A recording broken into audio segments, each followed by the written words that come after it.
Mateus capítulo 4, versículo 1 diz assim: Então foi conduzido Jesus pelo Espírito ao deserto, para ser tentado pelo diabo.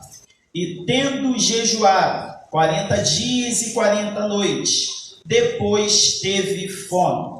E chegando-se a ele, o tentador disse: Se tu és o Filho de Deus, manda que estas pedras se tornem em pães.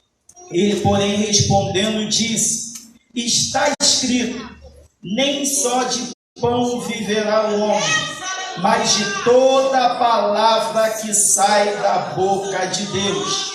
Versículo de número 11.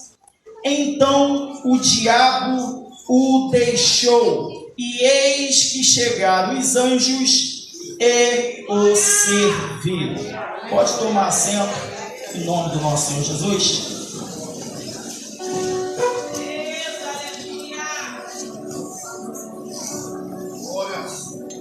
Meus amados irmãos, o texto que eu acabei de ler, ele vai falar sobre a tentação de Jesus. Mas o que seria tentação? Diferente do que a gente costuma ouvir, biblicamente falando, a tentação é o problema mais antigo da humanidade. A tentação veio antes do pecado. Se a gente fizer um paralelo entre esse texto e o texto de Adão e Eva, a gente pode chegar à conclusão que se Adão e Eva tivessem um posicionamento parecido com o que Jesus teve nessa tentação, o fim deles, o futuro deles seria diferente. Certamente toda a humanidade teria um outro rumo. É por isso que em Lucas 4:13 vai dizer que Jesus foi tentado em tudo. Acabando o diabo toda sorte de tentações, se ausentou dele esperando um outro momento oportuno. Ou seja, o diabo não tentou só essa vez, tentou várias outras vezes. E mesmo quando ele se retirou esperando um outro momento oportuno. Tiago 1,13 vai dizer que ninguém, ao ser tentado, diga: sou tentado por Deus. Porque Deus não pode ser tentado pelo mal e a ninguém tenta. Mas cada um é tentado pelo diabo, segundo a sua própria vontade ou desejo.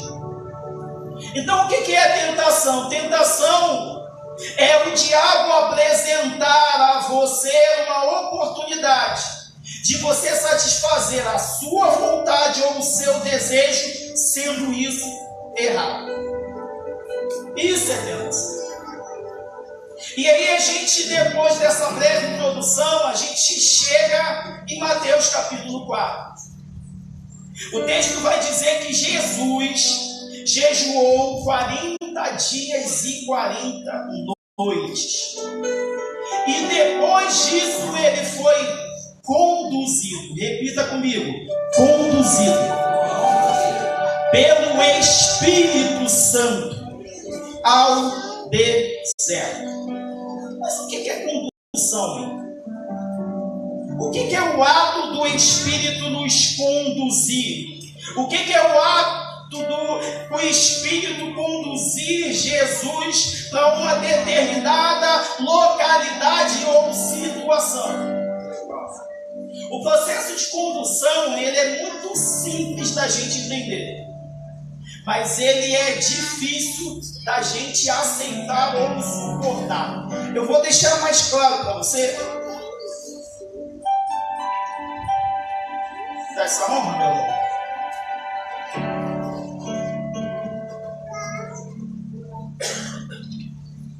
Condução é basicamente quando alguém te tira para dançar e você não sabe qual o passo que ele vai dar.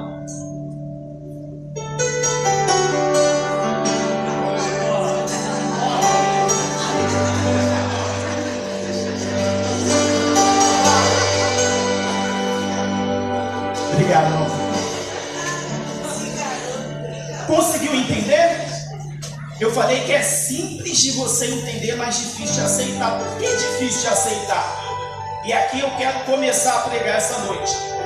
Porque no processo da condução do Espírito Santo, não existe imposição, mas sim convite. Você viu que percebeu que eu a convidei para ir comigo. O Espírito Santo convida Jesus a ir para um lugar. Mas que lugar é esse? Não se sabe, porque quem conduz é que dita a direção. Quem está conduzindo pode te levar para a esquerda, mas você não sabe que está indo para a esquerda. Quem está te conduzindo pode te levar para trás, mas você não sabe que vai ser levado para trás, porque a condução é um convite e não imposição. O Espírito Santo nos conduz constantemente. Cabe a nós aceitar ou não. A segunda coisa que nós precisamos entender é que quem conduz dá a direção. E nem sempre essa direção vai nos levar para o lugar onde nós queremos ir. Certamente, se Jesus pudesse escolher, ele não escolheria o deserto. Mas a partir do momento que nós aceitamos, eu pedi a ela, você me dá essa honra, meu amor? Ela aceitou. A partir do momento que ela aceita, ela vai ser conduzida para o lugar que eu quiser. Em outras palavras, é o Espírito dizendo para a gente: a partir do momento que você levantou sua mão, aceitou Jesus, disse aqui no altar: não vivo mais eu, mas Cristo vive em mim. Você deu a liberdade, a permissão do Espírito te conduzir para onde Ele quiser. Então para de reclamar dos lugares aonde você se encontra. Para de reclamar das lutas. Para de reclamar das adversidades. Deixa o Espírito Santo te conduzir.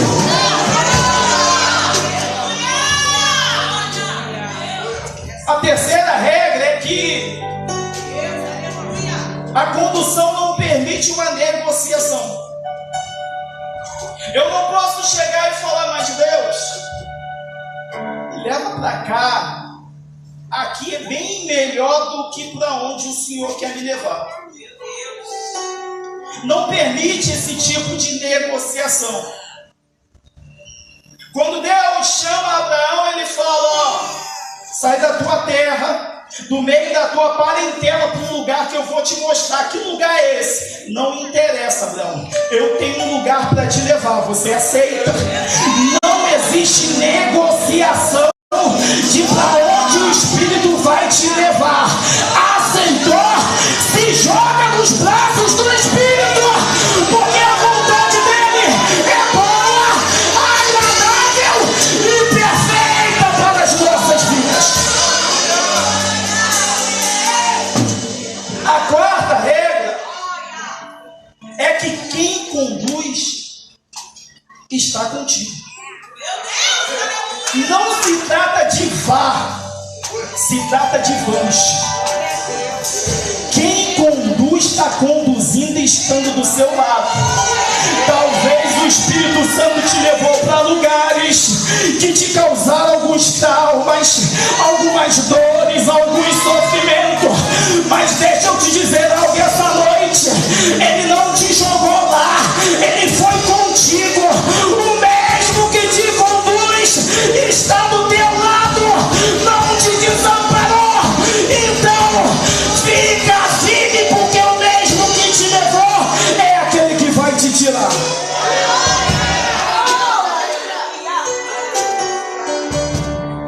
O processo de ser conduzido por Deus não é muito fácil da gente aceitar. Entender é simples. Aceitar já é mais complicado. O texto continua e diz que depois que ele permite ser conduzido, vai dizer que ele teve fome. E chegando-se a ele, o tentador disse: espera Olha aí, irmãos. Tem alguma coisa estranha nessa parte. Porque eu não sei você, mas eu aprendi quando novo que se a gente orasse, que se a gente jejuasse, que se a gente conhecesse e vivesse a palavra, o diabo não ia conseguir se aproximar da gente. Quanto mais se aproximar da gente e ainda ter liberdade de dizer algo contra nós. Nós fomos ensinados errados. Essa que é a grande verdade. Porque Jesus jejuou, Jesus orou, Jesus conhecia, não só conhecia, ele era a própria palavra viva. Ele vivia aquilo que ele pregava, e mesmo assim, tudo isso não impediu do diabo se aproximar dele e ainda tentar interferir na vida e no projeto de Deus. Talvez você tenha entrado esse ano assim. O diabo se aproximou do meu lar. O diabo se aproximou do meu casamento. O diabo se aproximou dos meus projetos. O diabo se aproximou da minha casa. O diabo tem se aproximado da minha vida. Mas deixa eu te dizer uma coisa. Se lembra que no processo da condução eu reafirmei para você que quem te convida para ir no deserto está contigo. Ei, olha para a cara do diabo agora e fala: ei, você ainda não percebeu? Tu pode até ter entrado no ambiente onde eu estou, mas tem alguém do meu lado que não só me trouxe aqui, mas ele está comigo. O diabo ele pode até estar ao nosso redor, mas ao nosso redor acampam anjos com ordem de Deus para não permitir que ele te toque. Aquele que te levou para esse lugar é o mesmo que está do seu lado e vai te proteger. Fala para ele: você veio, mas vai ter que ir embora, porque quem está comigo me garante. O texto continua e vai dizer que ele é afrontoso. E aí ele vai dizer: se tu és o Filho de Deus. Essa expressão ela tenta colocar dúvida em Jesus. Por que tenta colocar dúvida? Porque o texto anterior, Mateus 3, vai falar acerca do batismo de Jesus. Mateus 3 vai dizer que João Batista vai batizar Jesus. Ao ser batizado, o texto é bem claro em dizer que veio sobre ele o Espírito Santo, sobre a forma de pomba, pousou sobre ele, e ouviu-se uma voz do céu, que disse: esse é o meu filho amado, em quem eu tenho prazer. Perceba que a voz não é da terra, não são pessoas que estão dizendo isso, é a voz do céu que diz: tu és o meu filho amado, em quem eu tenho prazer. Diante disso, o diabo quer colocar dúvida em Jesus acerca daquilo que ele ouviu diretamente do Pai. O Pai disse: tu és meu filho amado, em quem eu tenho prazer. O diabo diz: tu és o Filho de Deus? Tem certeza que tu és o Filho de Deus? Passando o que você está passando, com as lutas que você está vivendo, tendo que aguentar o que você tem aguentado, tem certeza que você é o Filho de Deus? Ei, deixa eu dizer uma coisa: não foi o homem que falou, foi o próprio Deus que disse. Por que a gente tem tanta facilidade em acreditar na dúvida que o diabo tenta colocar nas nossas vidas, do que acreditar nas verdades que o Pai pessoalmente falou acerca de você? Ei, não acredite nas dúvidas que o diabo for colocar. Entenda uma coisa: se Deus falou, está falado.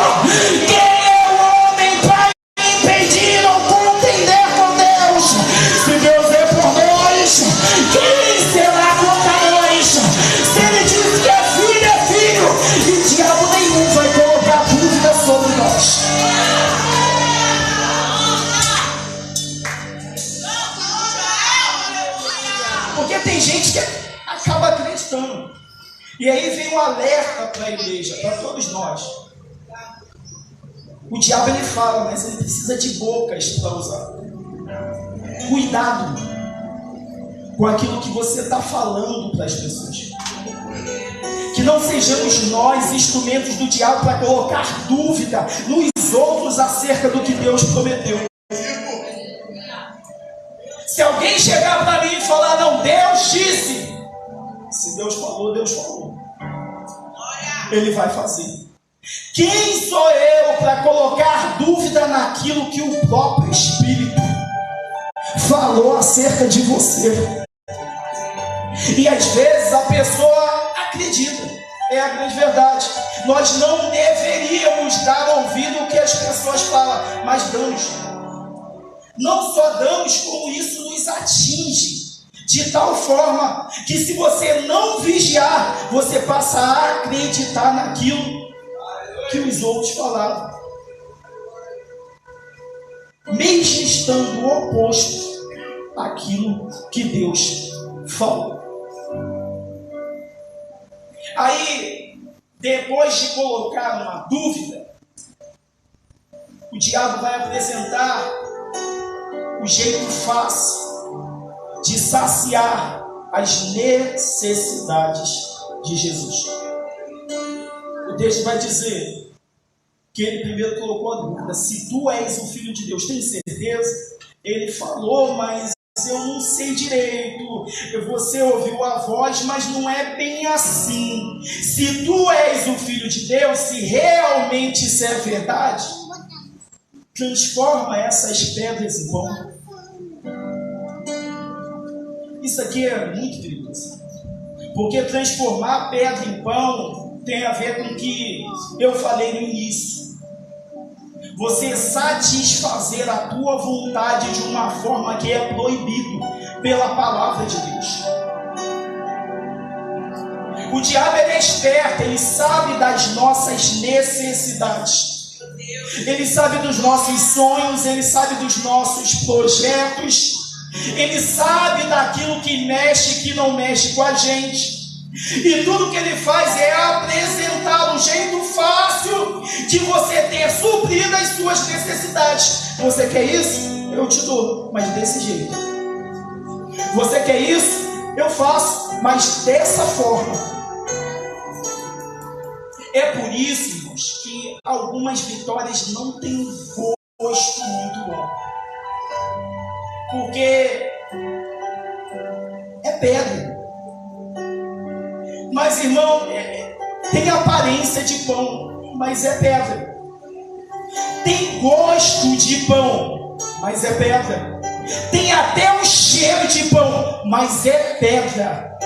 Não adianta que você pode até aceitar aquilo que o diabo ofereceu, mas no fundo, no íntimo do teu coração, você sabe, isso aqui tem cheiro de pão, tem gosto de pão, tem aparência de pão, mas eu sei que é pedra. Por que tem tanta gente aceitando comer pedra quando o Pai lhe prometeu pão? Tem tanta gente aceitando tanta migalha, tanta coisa ruim. Deixa eu profetizar sobre a tua vida. Não aceite essa pedra pro teu relacionamento. Eu estou profetizando para quem é solteiro, solteira. Não aceita qualquer coisa. O que Deus tem para a tua vida é pão, não é pedra. Mas a aparência é bonita, mas é pedra. Mas o cheiro é bonito, mas é pedra. Mas o gosto parece aceitável, mas a pedra. Pare de aceitar migalhas quando Deus te prometeu um banquete. Isso serve para vida conjugal, financeira. Por que você tem que ter um relacionamento? Não, um relacionamento mais ou menos, ele não me bate, assim, coloca dinheiro em casa. Não, tem que ter romantismo. Não, tem que ter romance, tem que ter passeio, tem que ter carinho, tem que ter cuidado. Não aceita qualquer coisa, porque não foi isso que Deus prometeu para a sua vida. E aqui a gente não faz apologia à separação, mas a gente faz apologia à conversa para a melhoria constante do casamento. Precisa ter diálogo, precisa melhorar das duas partes. Da mesma forma, eu pego um gancho com o testemunho de Filipe. Filipe, certa feita, ele falou que ele estava agoniado. Vou ser mandado embora, falando, vou ser mandado embora, vou ser mandado embora. E eu não digo nem que eu falei por fé, vou ser bem sincero, eu falei displicentemente, falei, não, sabe-se lá se Deus quer abrir uma porta maior para você? E ele tem uns propósitos dele, na época estava subindo um monte, ele, Jaqueline, Paulo, ele, mistério tremendo. Às vezes Deus quer te colocar numa empresa nova, com você com uma função melhor, trabalhando menos tempo, com um salário melhor, e você está murmurando porque você perdeu o emprego anterior. Às vezes Deus quer te dar um negócio próprio, para você ter a sua própria empresa. Você está reclamando que a chefe está forçando a barra para te mandar embora. Ele, se lembra do início? Deixa aquele que está te conduzindo te guiar. Você não precisa fazer força. Eu não vou ser um mau empregado, eu não vou faltar deliberadamente, mas se o Espírito quiser me conduzir, eu vou deixar ele me conduzir para onde ele achar que tem que me levar.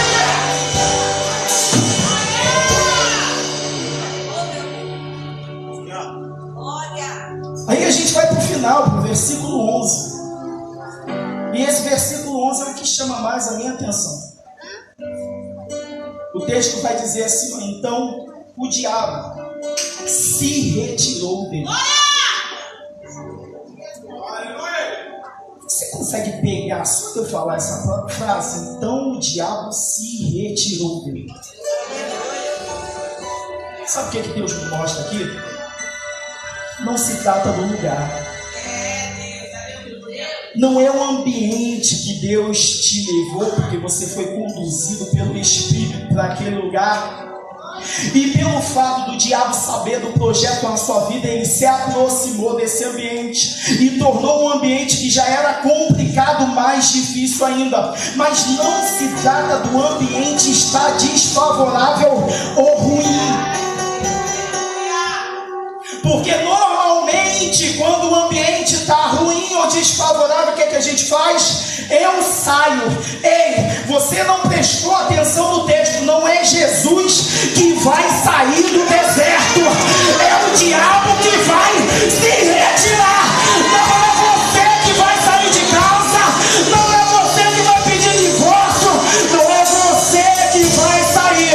Mas a situação está complicada, a coisa está difícil, o pau está cantando, não interessa, é o diabo, é ele que vai sair.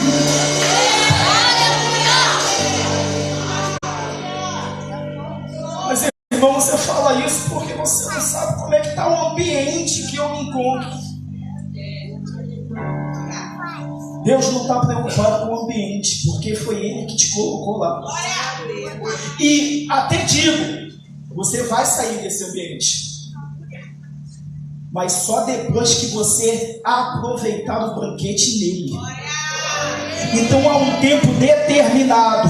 A ordem é exatamente essa: primeiro você expulsa o diabo do ambiente, depois os anjos te servem, e só então você se muda para um lugar melhor. Enquanto a afronta, enquanto a luta, Deus vai te levantar lá para te dar dupla honra. Não saia do lugar onde o diabo tem te afrontado. Quem vai sair é Ele. Ele que saia, Ele que suma, Ele que fuja, porque o ambiente será mudado pela presença e o poder do Espírito.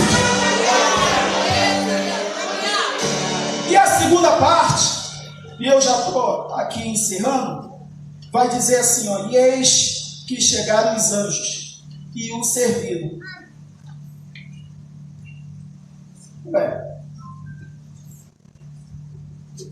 Acho que está errado a minha Bíblia. Está dizendo: e eis que chegaram os anjos e o serviram. Mas está faltando uma parte aqui. Está faltando a parte que os anjos, eles preparam a comida. Como é que anjo vai servir aquilo que eles não prepararam? Na Bíblia de vocês está assim também, porque da minha está esquisito. Porque, peraí. Se a comida não foi preparada pelos anjos, eles só serviram, isso só significa uma coisa. Que na verdade, o Espírito Santo já tinha pronto o banquete que ele tinha para me dar. E tudo que ele fez foi me levar para um lugar difícil, que era o deserto. Porque algumas vitórias não vão ser conquistadas em lugares fáceis. Então a lógica é exatamente essa. O Espírito não é alguém que quer fazer ele sofrer. Ele me levou para o deserto porque ele falou: tem um banquete que já está preparado para você. Mas para você se deliciar com ele, você precisa ser conduzido por mim, por lugares difíceis, por lugares de luta, por lugares de tribulação. Permite eu te levar para um lugar que você não quer ir, porque lá tem algo grande preparado para a tua vida. O diabo sabe disso, então ele tentou te parar de qualquer jeito, mas você resistiu, você permaneceu de pé. É por isso que os anjos não precisam preparar nada, eles só chegam para servir, porque já está pronto. O que Deus tem para você já está pronto. Você está disposto a ir com ele para esse deserto? Já está pronto, já está pronto, já está pronto, já está pronto. Tem que saber quem está disposto a ser conduzido pelo Espírito, pelos desertos, para receber aquilo que ele tem para você. Se coloque de pé, por favor.